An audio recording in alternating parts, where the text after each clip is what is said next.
कभी उस कस्बे के मरकज में एक दरबार हुआ करता था। पत्थर की दीवारों में लिपटी हुई खुशबू, मिट्टी में घुली अजानों की गूंज और उसके सहन में जलती हुई सैकड़ों मोमबत्तियां। लोग उसे बाबा नूरुद्दीन का मज़ार कहते थे। लेकिन वक्त गुजरने के साथ साथ वो दरबार उजड़ गया। अब वहाँ सिर्फ खामोशी रहती थी, ऐसी खामोशी जो सांस लेने से पहले दिल को रोक देती थी। रात के वक्त चिराग खुद बुझ जाते और हवा में एक अजीब सी सरगोशी तैरने लगती। कहा जाता था कि बाबा नूरुद्दीन ने अपनी जिंदगी में एक मखलूक को काबू किया था, ऐसी मखलूक जो इंसानों के ख्वाबों में दाखिल हो जाती थी, और उसने उसे दरबार के नीचे कैद कर दिया था।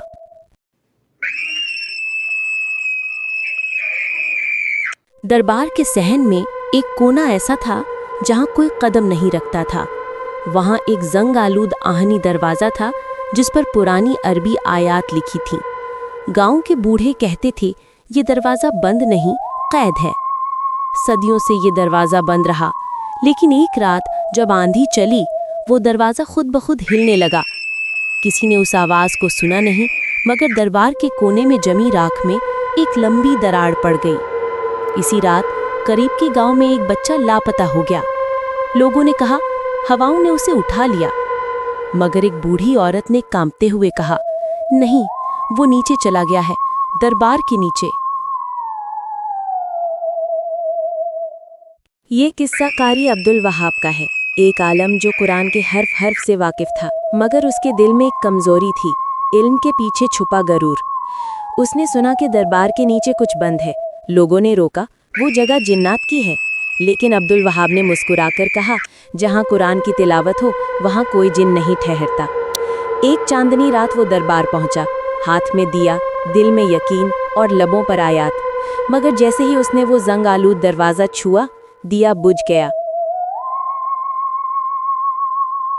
जब अब्दुल वहाब ने दरवाज़ा धकेला, ठंडी हवा का झोंका उठा, जैसे कब्र खुल गई हो। सीढ़ियाँ नीचे जाती थीं, मिट्टी की बू और दूर कहीं से पानी टपकने की आवाज़। नीचे उतरते हुए उसने महसूस किया कि दीवारों पर कुछ लिखा है, पुरानी तहरीरें, ला तफ्ता, ला तंजर, ला तनफ़स, यानी न खोल, न देख, न सांस ले।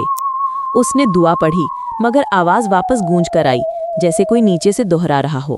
वो नीचे पहुंचा और उसने देखा एक पत्थर का दायरा जिसके बीच में एक इंसानी साया झूल रहा था।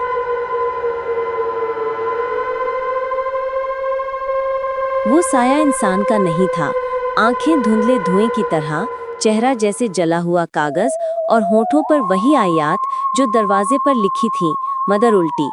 उसने अब्दुल वहाब की तरफ देखा और फिजा में एक सरगोशी गूंजी, तू भी आया है मुझे आज़ाद करने। कारी ने कुरान की तिलावत शुरू की, लेकिन हर आयत के साथ साया मुस्कुरा रहा था, जैसे लफ्ज़ों को निगल रहा हो। फिर अचानक मट्टी कांपी और ऊपर के चिराग एक एक करके बुझने लगे। नीचे सिर्फ धुआं और एक सर्द हंसी बाकी रह गई।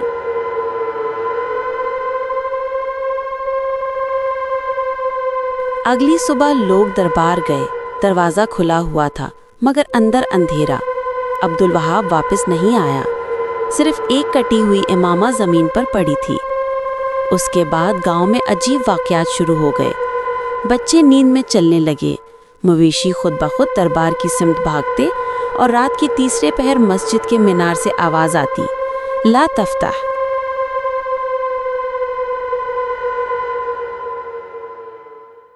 वक्त गुजरता गया, लोगों ने दरबार के ऊपर नई इमारत बनाई, ज़ेरे ज़मीन हिस्सा सील कर दिया गया। लोगों ने कहा अब सब ठीक है, मगर रात को जब हवा चलती तो मिट्टी के नीचे से सरगोशियाँ आती, जैसे कोई कुरान की आयत उल्टी पढ़े जा रहा हो। और कभी-कभी किसी के कमरे की दीवार पर पानी के कतरों की शक्ल में वही अल्फाज जाहिर होते, ला तफ्ता।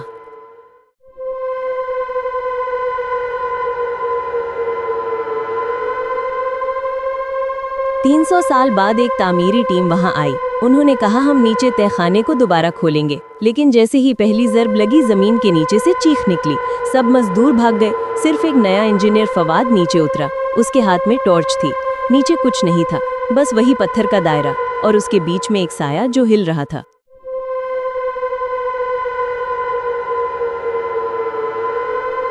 फवाद के फोन की लाइट झपकने लगी। नीचे की हवा इतनी भारी थी कि सांस लेना मुश्किल। फिर एक लम्हे को रोशनी बंद हुई और जब दोबारा जली तो फवाद के पीछे वही साया खड़ा था। तो भी आया है मुझे आज़ाद करने, यही अल्फाज, वही लहजा। और फिर दरबार के ऊपर की इमारत लरजने लगी, चराग फट गए, धुआं मिट्टी से ऊपर उठा और आसमान तक फैल गया।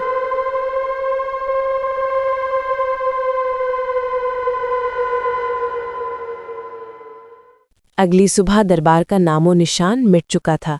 सिर्फ एक गढ़ा और उसके बीच में वही आहनी दरवाज़ा जिस पर अब नई आयत लिखी थी, कैद रहा कैद रहेगा जब तक इंसान गरूर में है। लोग अब उस जगह के करीब नहीं जाते। कहते हैं रात के पिछले पहर हवा में कुरान की उल्टी आवाज़ें सुनाई देती हैं, और कभी कभार कोई मुसाफिर उस गढ़े के पास रुककर कहता है, मैंने उसे देखा है दरबार के नीचे,